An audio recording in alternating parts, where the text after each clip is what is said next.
I actually would say, do not expect as a customer that ServiceNow or any of these sessions or any of these conversations are going to talk about consumption-based.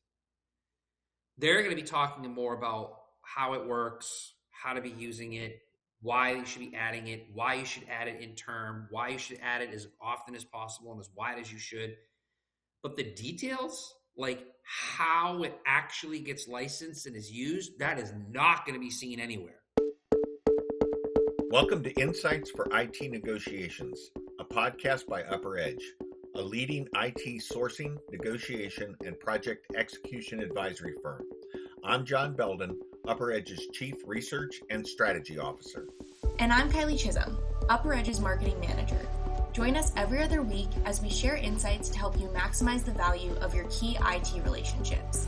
In each episode, we'll delve into the topics that matter most to IT decision makers and sourcing professionals. Hello, everyone, and welcome back to another episode of Insights for IT Negotiations. I am joined once again by Adam Mansfield. Adam, how are you doing? I am doing well. I'm feeling better. Good. Not great yet, but better. Good. So if my voice is a little deeper or muffled, I don't know, but I think we'll get through it. But just want to caution you and others. Yes, the raspier voice. It's hopefully temporary, but raspy. That's the word. Well, we were just saying that could add to a little bit of our mad scientist as we really nail into ServiceNow this episode, because we're talking consumption-based licensing when it comes to ServiceNow specifically. For anyone who is tuning in, this is their first episode. Adam is the practice leader for our Microsoft Salesforce and ServiceNow practices here at Upper Edge. So you know everything and anything there is to know about these vendors. And we're going to dive into consumption-based licensing. That's a mouthful because it's all anyone can ever talk about. It's all the vendors are focused on right now. So I guess before we jump into the ServiceNow specific AI offering, which is their Now Assist offering, and consumption-based licensing that comes with Now Assist, can you just spend a couple minutes talking about the red flags you see more generally, and why this is becoming more prevalent, why AI, why consumption-based licensing is becoming more prevalent? Because I know many AI vendors sell their offering with this licensing model, and we've talked a lot about it before. So there's a lot there for sure. And you know me, I can fill time with as if you ask me to, but I'll be concise on this, right? So generally speaking, right, definitely as AI has become more prevalent in the market, whether that's software as a service vendors selling AI offerings, embedding AI offerings, whether that is some of your kind of your Anthropics and your ChatGPTs and your Google Gemini, right? AI in that sense. The model that's predominant is consumption-based, right? It's consumption-based, meaning you consume a quantity and eventually you run out of the quantity that you have available to consume, and then you owe this vendor more money, right? Versus kind of the software as a service model of headcount, right? So Microsoft 365 or Salesforce Sales Cloud or ServiceNow ITSM, you buy it based on a unit, based on a user count, and that's the model. Now, if you think about AI, and even though some of these CEOs or leaders of these IT vendors have a hard time or careful about saying this, but the financial community has come to these leaders, these publicly traded IT vendors, and said, hey, look, I know you're building and selling AI products, and my assumption would be that the AI is going to allow your customers to reduce headcount. So how am I as an investor going to make more money? Meaning, if the solution is lowering headcount and the subscriptions are based on headcount, that doesn't make sense to me. So there's a motivation also purely from a accounting for what AI is supposed to do. Now they're not, although Benioff has slipped up sometimes, and McDermott, ServiceNow CEO, has done pretty good about this, using augmenting, empowering, right? AI is not going to replace, but it augments. We all read or I don't know if many read anymore, but we at least hear or scroll through the news these days, and we see these updates, layoffs, headcount, right? So that's a big part of it. The other reason why consumption-based, it just makes sense. It makes sense from if you are the vendor themselves, right? So you're acquiring capacity for the hosted environments. The data centers is typically usage-based. And so as they run their models, they need to map what they're selling their customers to align as well. And then there's margin equations that are tied to this as well.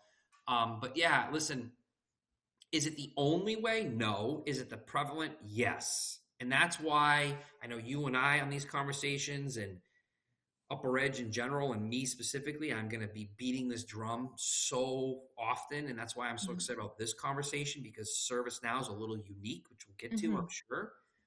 Because if you are a customer and you're not ahead of it, if you're not approaching it the right way, it's going to catch up with you and it's going to be very hard to correct it. Well, to your point, let's dive right into Now Assist and their consumption-based licensing. What do customers need to know and look out for with Now Assist specifically? Yeah, so a couple things. So many of the customers that we interact with, and I'm sure are listening today, you're kind of already seeing this, right? It's essentially hybrid. Okay, it's a hybrid model. So as an example, ITSM, which many of you have, if you're a ServiceNow customer, or HRSD or CSM is the kind of pillars. What they have done is, if you want the AI, the Now Assist, you have it as an add-on to your ITSM or your HRSD or CSM offering that you're used to. Now, it's still unit-based, so you still have to have a number of units tied to ITSM, HRSD, and CSM. You still need that. But within this subscription, there's only a certain amount of assists. So that's the hybrid component, because the assist part of it, depending on ITSM, HRSD, and CSM as the example, there's a certain amount of assists you get, and you can negotiate that. But that's the metering part. That's the consumption base. So there's still a unit, but within it, there's a number that you consume. So it's a hybrid model. And again, it's one of those things where if you're not paying close attention, or you're comfortable in the old world of ITSM with an add-on, you may not put as much time into the consumption-based pricing component of that. You may think it's maybe not as important because it's literally buried in the subscription. But trust me, that's a problem if you're thinking that way. And so correct me if I'm wrong, this hybrid approach is a little different than what we've seen from like Salesforce, for example. Yeah, it is. And it's so with Salesforce as the example, right? Agentforce, or Data 360 or whatever they're calling it these days, Data Cloud.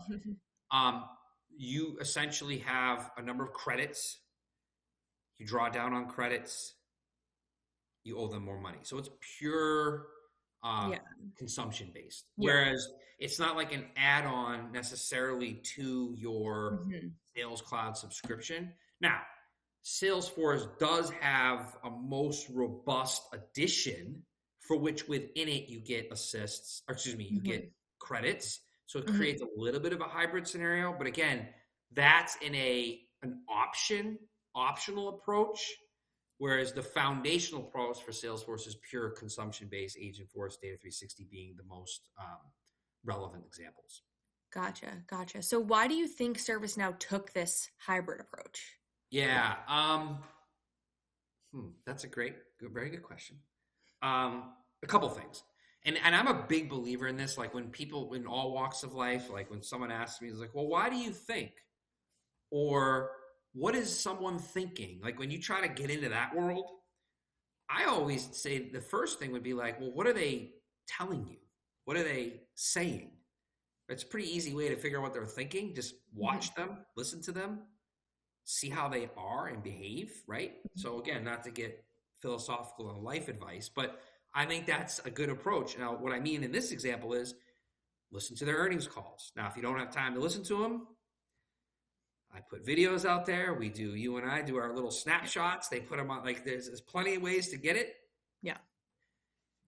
But they'll tell you. So first, they have told the financial community this is a very a nice way, and I'm using that word loosely. It's a very a strong way, an impactful way to accelerate revenue growth in turn, or growing the annual contract value of their customers in turn. They've literally told the financial community that, meaning ITSM, it's unit-based. There's a number of assists in it.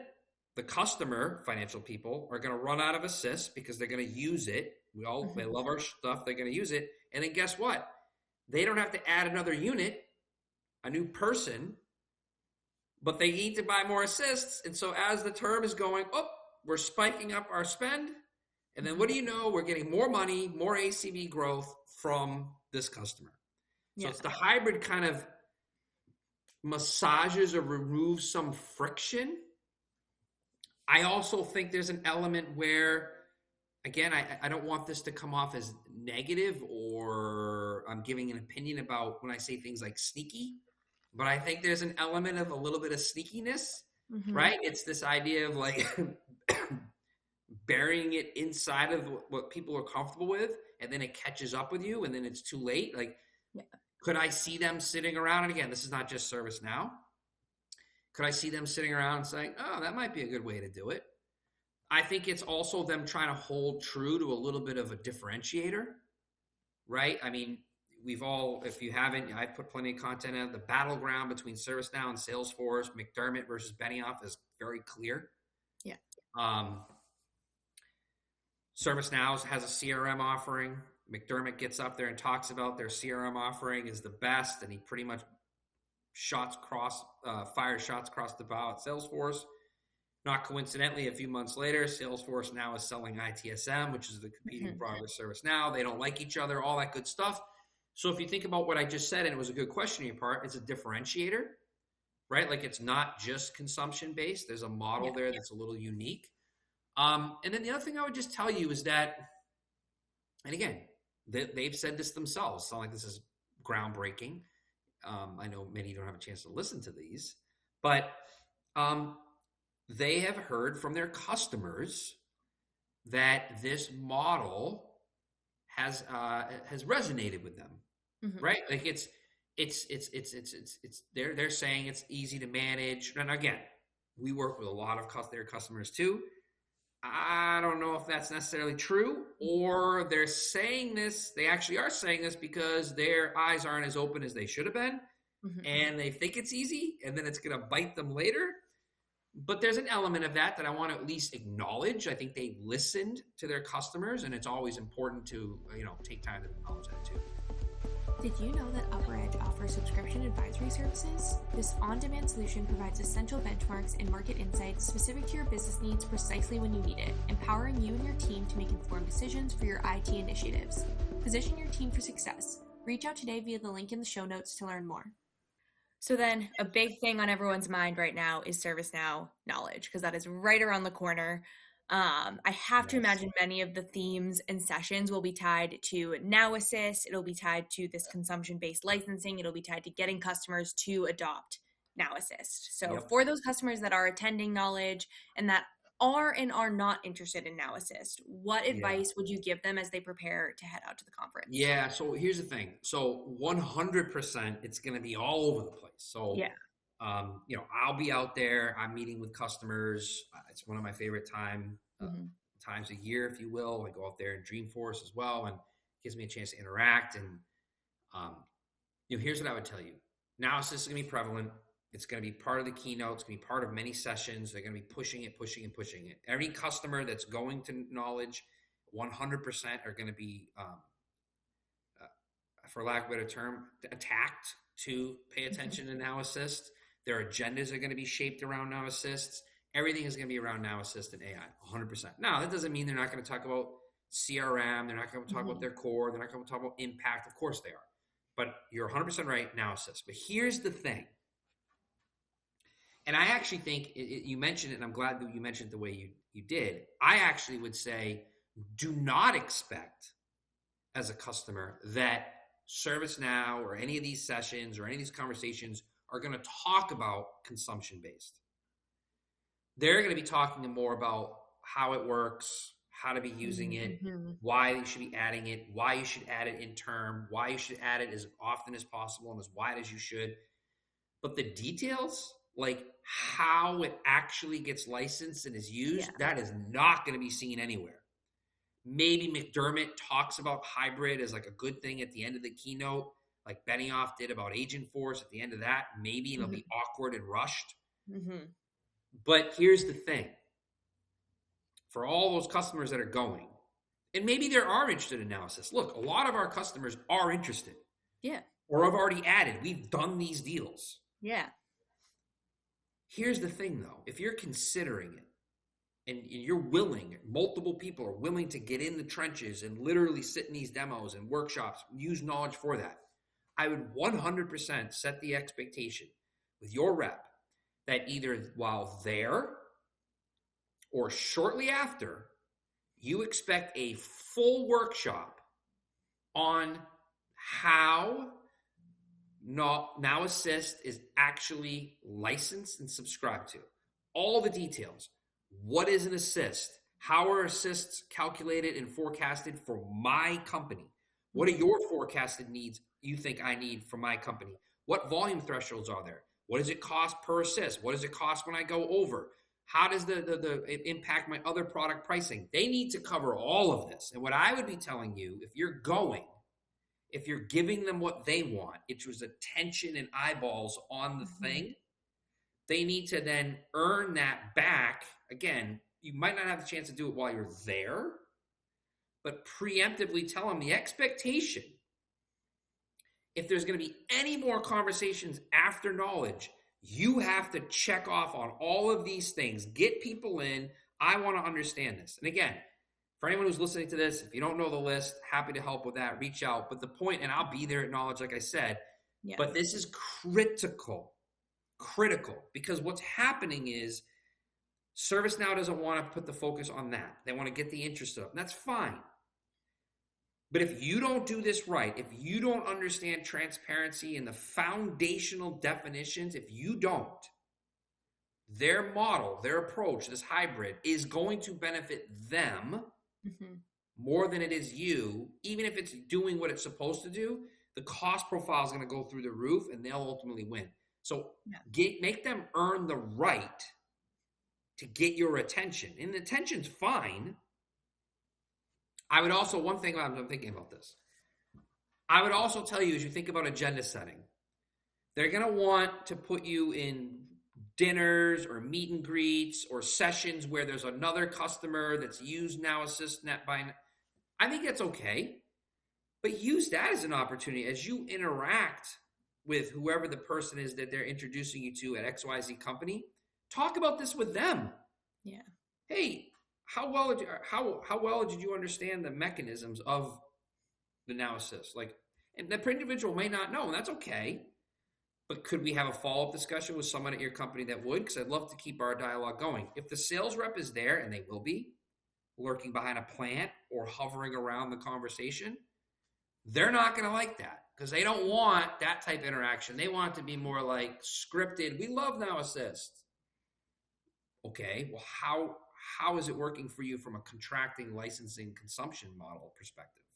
Yeah, and in my incredibly biased opinion, I do think our listeners should reach out to you to meet at Knowledge for sure, because you need to know how to poke holes in their argument and in their offering. They're expecting you to show up not knowing your stuff. So when you do show up and you know what to ask, that's really powerful. And the thing too is it's a lot, right? I mean, it's in Vegas. I'm not a Vegas guy. Like people, I'm just really not.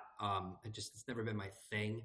But there's so much, like there's so much noise and lights and tension and sessions and running and scrambling. And it's also very easy to like follow their lead. Yeah. Because you're looking for someone to lead you in the chaos. Yeah. I like to be there because I think, and I've heard, and I'm trying to give a little bit of a pause for people. Yeah. Like and I can shape it like, okay, what do you want to talk about? But here are 2 or 3 things I've heard today that I think you should be paying attention to. And I love doing it. Yeah. Because again, at the end of the day, the whole goal here is to empower. Yeah. Whether it's these conversations, you and I, my individual things, or client engagement, doesn't matter. On this particular topic, and we're talking ServiceNow, but as you led off with, and I'm glad you did, this idea of consumption-based and what you need to know and how to get ahead of it, it's going to apply to pretty much all of your vendors at some point. Yeah. Yeah. And so if this is the one that you're most interested in right now, use this and then continue to learn for others too. So then last thing, we know ServiceNow is pushing Now Assist aggressively. What is one thing that all customers have to get right if they are considering adding Now Assist in term or at the renewal? Yeah, I do like these questions, and we've done these together before. What's the one thing? As you know, it's very hard for me to say one thing, but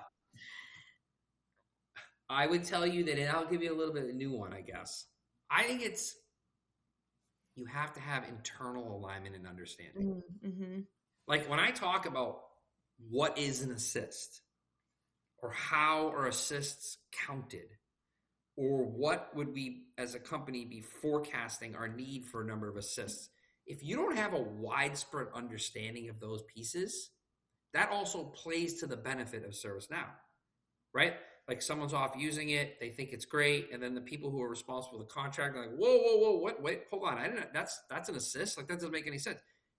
Make sure there's consensus as you're getting information from ServiceNow, and before you go pen to paper, pull in all the people, line of business, IT, procurement, doesn't matter. Get them involved with the foundational pieces. I really think that's massively important. Mm-hmm. It's not going to just help from how does it work and how do we get ahead of and forecast. It's also important because it's going to help with the negotiation too. If everyone's aligned, you can use that in your negotiation. Not that the line of business necessarily are going to be in the meetings, but it's like uniformed message. Yeah. So if ServiceNow tries to circumvent the negotiation and the line of business is like, wait a minute, look, I know you're coming to me now, but like, honestly, I don't really understand how the assists are counted. So I feel the same way that they're telling you. So if you can't help us with that, I don't know if we can sign up. Yeah. Like that helps for that reason too. Yeah. So for me, that's a massively important one. And I've had too many conversations where customers want us to talk about how to help them with the negotiation, and that's great. But when I start talking about some of my initial, like, hey, I have a few questions, and we start talking about like, well, have they talked about what an assist is and how it's counted and how does it work for you versus the generic marketing material, and like, is there consensus in the company? Do you understand that? And I see like blank faces. I kind of have to deliver the news like, all right, we're going to get to negotiating, but we got to take a step back. Yeah. Now the good news is we can help them with that, right? I'm just trying to say like, you might want to be thinking about this before you even start negotiating or thinking pricing or thinking negotiation. It's the foundational pieces. Yeah, especially because like we've talked about in this conversation, ServiceNow is going to show up aligned. They have a clear and consistent message that they're giving you, and it's Now Assist. So you need to be able to fight back with that same alignment on your end. 100%. And I think it's a great point. I would leave it with like, I think it's always in all walks of life again. I keep doing this, but like, I think allowing the person to say what they need to say, like ServiceNow, all right, let me hear it. Of course, right? Yeah. But you have to be prepared for what you're going to say. Yeah. And I think sometimes if you have something prepared, if you have your list of questions, it's unified across many different people, that in and of itself starts creating a tilt in power because ServiceNow is not used to that. Your reps aren't used to that. And then they get uncomfortable. And that's okay, but that's what dialogue's supposed to be. Yeah. And that's why I was saying maybe it doesn't get solved at knowledge, but you allow ServiceNow to go back and then come back in and give you what you're looking for. And if they can't do that, that should be a red flag. Well, thank you, Adam. This was really insightful. I know this isn't the last of us talking about consumption-based licensing because to your point, it's everywhere and it's only getting bigger. But this was really helpful, especially ahead of knowledge. So thank you so much for chatting with me today about this, and thank you to everyone for listening. Thank you for listening to Insights for IT Negotiations. This episode was hosted by John Belden and Kylie Chisholm and produced by Mike Brown. Be sure to subscribe to the show wherever you listen to podcasts so you never miss a new episode. For more information on IT sourcing and risk management strategies, visit UpperEdge.com and subscribe to our monthly UpperEdge newsletter. Thank you for listening.